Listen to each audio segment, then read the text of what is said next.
Is the Masculinity Confession Booth satire or not? Is feminism satire? That's my subject on today's Fiamengo file.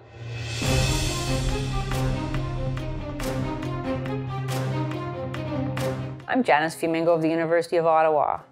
By now you may have heard about the Masculinity Confession Booth, sponsored by the University of Regina in Saskatchewan, Canada. It's part of the university's Man Up Against Violence program, a program that invites men to accept their responsibility for ending violence against women. From Monday, March 27th to Thursday, March 30th, participants are invited to make a confession. The Man Up website tells us that, quote, "We have all reinforced hypermasculinity one way or another, regardless of our gender. Come and share your sins so we can begin to discuss how to identify and change our ways." A friend of mine in the men's rights movement wrote me a couple of nights ago to say that the Masculinity Confession Booth is actually a satire, that the whole revivalist drama of judgment and redemption, of contrition and absolution, of hypermasculine depravity and salvation through feminist grace, it's all a bit of fun. I'm not sure.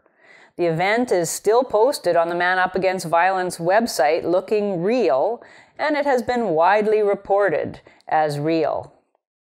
This is a vivid case of what's called Poe's law.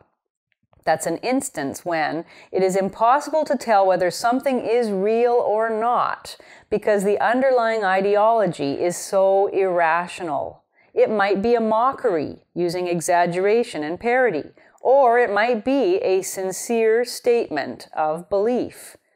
That's what the feminist assault on masculinity has become. And what makes determining the authenticity of the Masculinity Confession Booth so difficult is the fact that the language of the Man Up website is so similar to other programs dedicated to reforming masculinity. These programs can be found all across North American college and university campuses. Brown University, for example, offers a program on unlearning toxic masculinity, while Duke University has a 9-week men's course, the purpose of which is to rethink masculinity, to make it less sexist, controlling, and violent, as their website tells us. Needless to say, women are never invited to unlearn their toxic femininity. The mere suggestion is unthinkable. So when I read that the University of Regina was inviting students to confess their sins of hypermasculinity, I figured this was simply a more explicit version of what is already implicit in all the other programs, that masculinity is a kind of deformed humanity. It's destructive, it's corrosive, and it's sinful. When I learned that it might be satire, well, I was relieved. So the University of Regina doesn't actually believe that masculinity is a sin. That's good. So does this mean that all of the statements on the Man Up Against Violence website are satirical? There's a part there about encouraging men to, quote, accept their role as advocates in the movement to prevent violence in our communities. That must be satire too. After all, it would be sexist to say that men are the cause of all violence when statistics show that women also commit violence against men, against children. In fact, women more often kill their own children than men do. So it would be sexist to suggest that only men are responsible for ending violence. This must be a satire on the sexist assumptions embedded in contemporary feminist anti-violence propaganda. Amazing. This may also mean that the University of Regina sexual harassment policy is a satire. After all, its definition of harassment is so wide that it could conceivably refer to nearly any human behavior at all. It includes, quote, unwelcome remarks. Jolene, get your fat ass over here. Unwelcome jokes. How long does it take a feminist to unscrew a light bulb? Unwelcome taunting about a person's attire. Chrissy, that hat makes your ears stick out. Also, unwelcome physical contact. Sorry, I brushed against you as I walked by. Or unwelcome invitations or requests. I make a mean chili. Would you like to come over and sample it? It must be that this list makes a mockery of the idea that ordinary, innocuous human behavior of the sort that occurs every day in workplace interactions could be deemed harassment simply because it might be unwelcome to one person.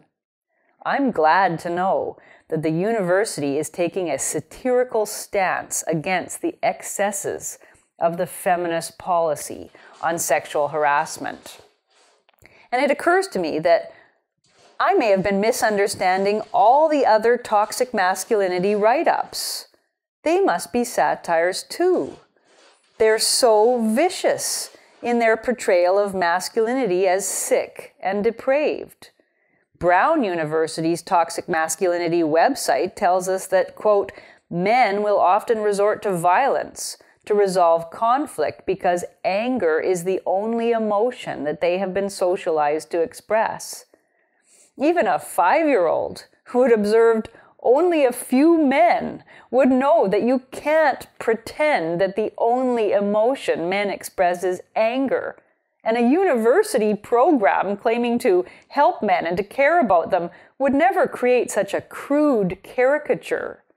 The website goes on to say that, quote, unfortunately, the way that young men are conditioned to view sex and their need to be dominant and have power over others also contribute to instances of sexual assault and other forms of interpersonal violence on college campuses. That's incredible. Can you imagine such negative and simplistic statements being made about any other identifiable social group? It would never happen.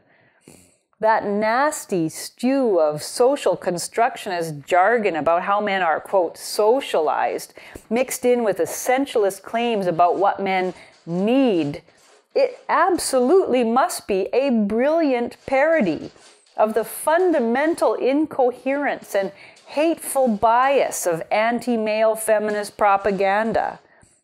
This must be a magisterial statement by Brown University that it refuses to countenance the maniacal exaggerations and supremacist rhetoric of radical feminism. And Duke University's Men's Project has got to be satire too, and that's an incredible relief because it includes a lot of hyperbolic anti-male verbiage about male privilege and about how masculine men do nothing but damage others with their violent sexuality.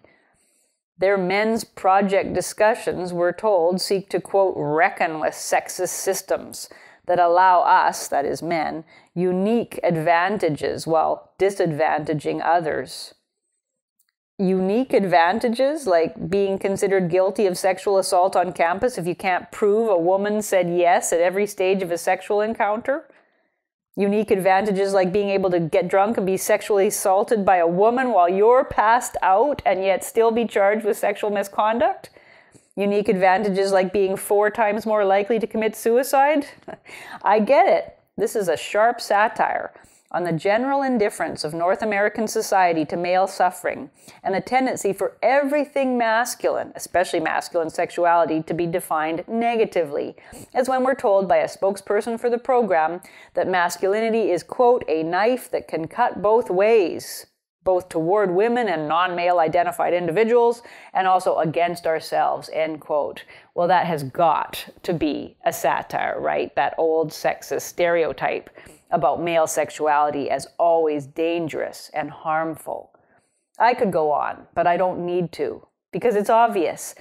Satire is alive and well in our universities, and the good news is that it's focusing on anti-male assumptions and stereotypes.